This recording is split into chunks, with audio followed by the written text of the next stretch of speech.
شروع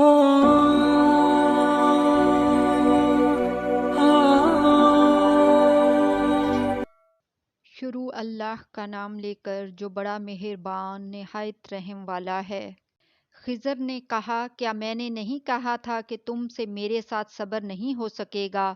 انہوں نے کہا کہ اگر میں اس کے بعد پھر کوئی بات پوچھوں یعنی اعتراض کروں تو مجھے اپنے ساتھ نہ رکھیے گا کہ آپ میری طرف سے عذر کے قبول کرنے میں حد کو پہنچ گئے ہیں۔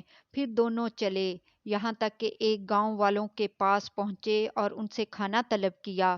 انہوں نے ان کی ضیافت کرنے سے انکار کیا۔ پھر انہوں نے وہاں ایک دیوار دیکھی جو گرا چاہتی تھی تو خضر نے اس کو سیدھا کر دیا۔ موسیٰ نے کہا کہ اگر آپ چاہتے تو ان سے اس کا معاوضہ لے لیتے تاکہ کھانے کا کام چلتا۔ خضر نے کہا کہ اب مجھ میں اور تم میں علیحدگی، مگر جن باتوں پر تم صبر نہ کر سکے میں ان کا تمہیں بھید بتائے دیتا ہوں کہ وہ جو کشتی تھی غریب لوگوں کی تھی جو دریا میں محنت کر کے یعنی کشتیاں چلا کر گزارا کرتے تھے، اور ان کے سامنے کی طرف ایک بادشاہ تھا جو ہر اچھی کشتی کو زبردستی چھین لیتا تھا، تو میں نے چاہا کہ اسے عیب دار کر دوں تاکہ وہ اسے غصب نہ کر سکے۔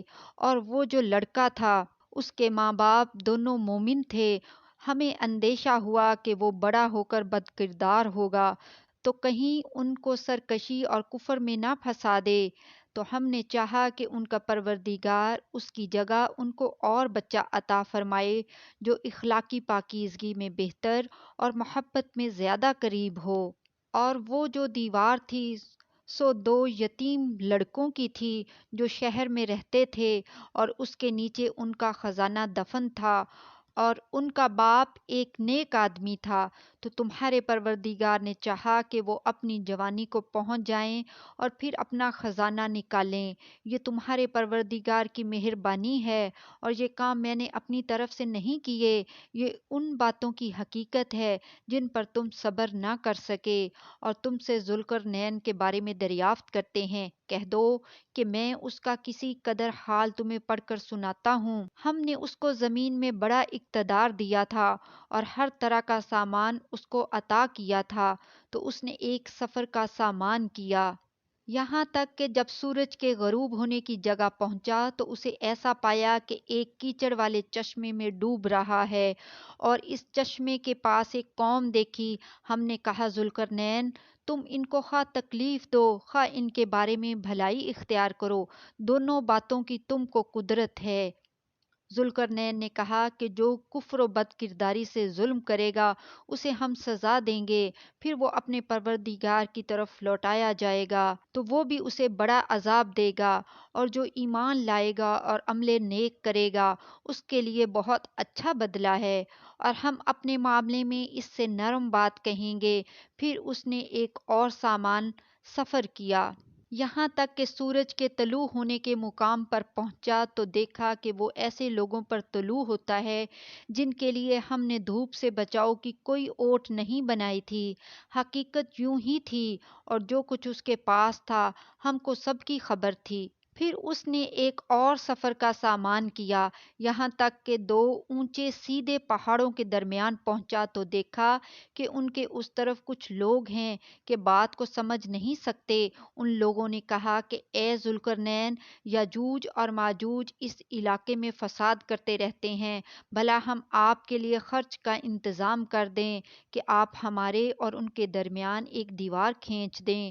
ذوالقرنین نے کہا کہ خرچ کا جو مقدور اللہ نے مجھے بخشا ہے وہ بہت اچھا ہے، تم مجھے قوت بازو سے مدد دو، میں تمہارے اور ان کے درمیان ایک مضبوط رکاوٹ بنا دوں گا، تم لوہے کے بڑے بڑے تختے میرے پاس لاؤ۔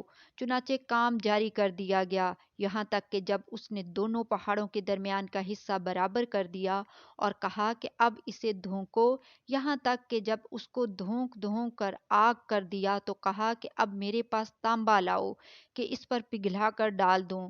پھر ان میں یہ قدرت نہ رہی کہ اس پر چڑھ سکیں اور نہ یہ طاقت رہی کہ اس میں نقب لگا سکیں۔ بولا کہ یہ میرے پروردگار کی مہربانی ہے، پھر جب میرے پروردگار کا وعدہ آ پہنچے گا تو اس کو ڈھا کر ہموار کر دے گا، اور میرے پروردگار کا وعدہ سچا ہے۔ اس روز ہم ان کو چھوڑ دیں گے کہ روئے زمین میں پھیل کر ایک دوسرے میں گھس جائیں گے، اور سور پھونکا جائے گا تو ہم سب کو جمع کر لیں گے۔ اور اس روز ہم جہنم کو کافروں کے سامنے لائیں گے، جن کی آنکھیں میری یاد سے پردے میں تھیں اور وہ سننے کی طاقت نہیں رکھتے تھے۔ اب کیا کافر یہ خیال کرتے ہیں کہ وہ میرے بندوں کو میرے سوا اپنا کارساز بنائیں گے؟ تو میں خفا نہیں ہوں گا، ہم نے ایسے کافروں کے لیے جہنم کی مہمانی تیار کر رکھی ہے۔ کہہ دو کہ ہم تمہیں ایسے لوگ بتائیں جو اعمال کے لحاظ سے بڑے نقصان میں ہیں۔ یہ وہ لوگ جن کی دوڑ دھوپ دنیا کی زندگی میں برباد ہو گئی اور وہ یہ سمجھے ہوئے ہیں کہ وہ اچھے کام کر رہے ہیں۔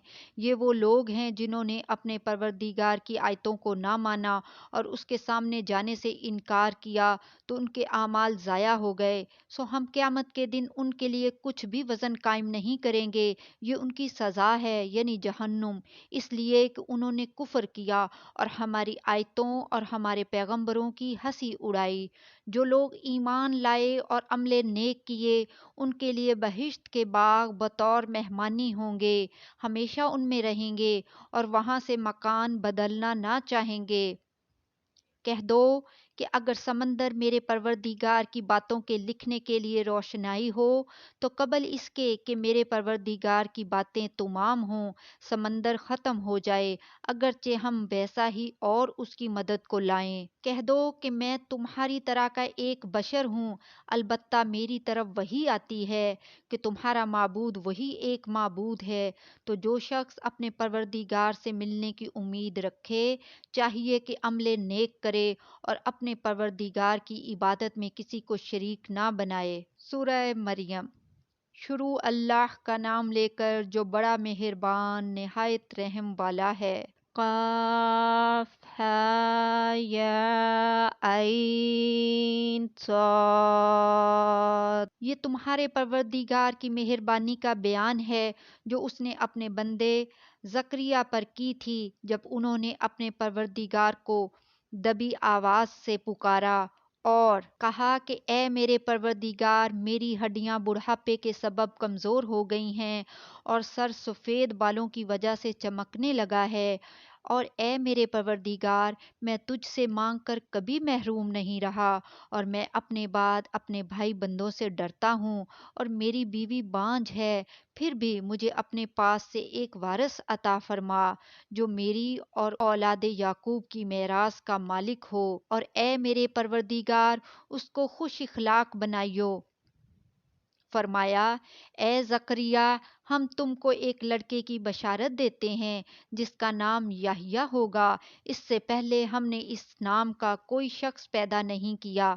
انہوں نے کہا کہ پروردگار، میرے ہاں کس طرح لڑکا ہوگا جبکہ میری بیوی بانجھ ہے اور میں بڑھاپے کی اس حالت کو پہنچ گیا کہ سوکھ گیا ہوں۔ حکم ہوا کہ اسی طرح ہوگا، تمہارے پروردگار نے فرمایا ہے کہ مجھے یہ آسان ہے، اور میں پہلے تم کو بھی تو پیدا کر چکا ہوں اور تم کچھ چیز نہ تھے۔ کہا کہ پروردگار، میرے لیے کوئی نشانی مقرر فرما۔ فرمایا نشانی یہ ہے کہ تم صحیح و سالم ہوتے ہوئے 3 رات دن لوگوں سے بات نہ کر سکو گے۔ پھر وہ عبادت کے حجرے سے نکل کر اپنی قوم کے پاس آئے تو ان سے اشارے سے کہا کہ صبح و شام تسبیح کرتے رہو۔ فرمایا اے یحییٰ، ہماری کتاب کو مضبوطی سے تھامے رہو، اور ہم نے ان کو لڑکپن ہی میں دانائی عطا فرمائی تھی اور اپنے پاس سے شفقت اور پاکیزگی دی تھی، اور وہ پرہیزگار تھے، اور وہ اپنے ماں باپ کے ساتھ نیکی کرنے والے تھے اور سرکش اور نافرمان نہیں تھے۔